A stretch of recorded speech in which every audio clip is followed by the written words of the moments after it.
Hi guys, here from Pax Europiana, this time to talk about the church and the state. And I'm here in Montenegro, and it's a very big issue here in this country. It's about, they call it the basic agreement, and it's a kind of concordat which they are thinking about, and they want to sign it this week. And I want to talk and explain it about, because even me, I'm getting a bit confused. But the basic nature of the issues in all Orthodox countries of Eastern Europe is like this, that the state and the church are not so clearly separated, unfortunately. Of course, theoretically yes, but the state and the church had a bit of a different relation in all these countries, and especially in the Ottoman imperial dominated countries of the Balkans.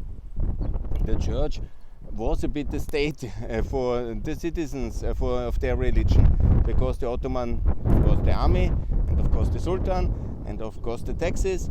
But beyond that, they left it a bit for the church communities to organize it themselves. So there were more power, like a concessionary power given by the state to the churches, and they had to basically keep the population administered, and juridical power was with them in many aspects, and so they were like a protection unit of their religious groups, and so they had a very big role. And obviously, because it was a foreign occupation, the Roman Christians of the Balkans were, of course, in these churches that was the only protection mechanism beyond self-defense, and they were alone against the power of the Ottoman army, and so the only way to be protected was the church. So that has kept on, and especially the Serbian Orthodox Church, as I have explained in many of my videos, after the fall of Constantinople, the first fall in 1204, then the Serbian Orthodox Church took a very strong role in the independence struggle of the Balkan Christians, and they have this tradition to this day, and there's in principle nothing to be said against the powerful fight for freedom and the intervention against colonial struggle and against Ottoman slavery. Yes, all of that. But still today it has then transformed in a kind of a powerful myth of uniqueness of the Serb Orthodox Church and their powerful approach, is especially in the smaller Orthodox nations around them, which have broken away since 91 from Macedonia, of course also in Kosovo, of course in Bosnia, of course in Montenegro, of course in Croatia, and to some extent in Albania. They all have this kind of approach that they are the one and only.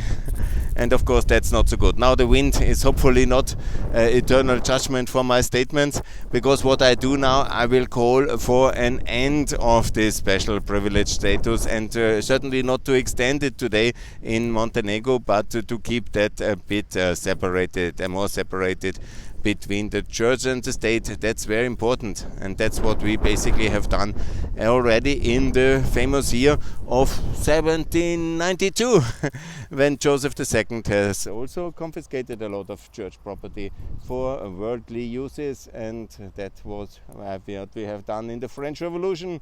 And we have gone through all these processes in our so-called Enlightenment and in various revolutionary processes in Europe, where we did similar things. Of course, then to do everything at the moment, and then to have the confiscation of the property, which was never a confiscation, but the idea was basically to have the independence of the church following the independence of the state. And that's quite a logical thing. If everything would have been done in 2006, independence of the state, and then immediately independence of the church, and then Tomos, that's an important word, that's the status recognition by the Constantinople Patriarch for the so-called autocephalous churches,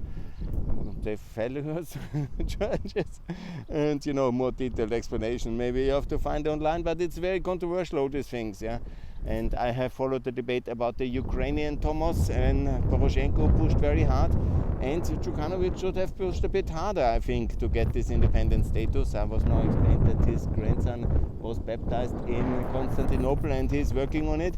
And so things have to be a little bit clearer, because there should be also a very modern European Montenegro Orthodox Church. And obviously the property should be fairly distributed. and should be also guarded, and there should be a kind of joint management of some of these churches and cultural inheritance. Yeah? Very often the Austrian churches are very interested in cooperation with the state because of the huge costs of churches and church buildings, and they would be very, very keen on such a cooperation in the cultural heritage, and there is also subsidies for them in that sector. But of course here it seems that some of these churches are revenue bringers with touristic and religious sites, and so there is a bit of a competition for that. So how to exactly solve that? I honestly... Hello, hi. Sorry, you Yes. speak English, sir? Yes, thanks a Sorry. lot.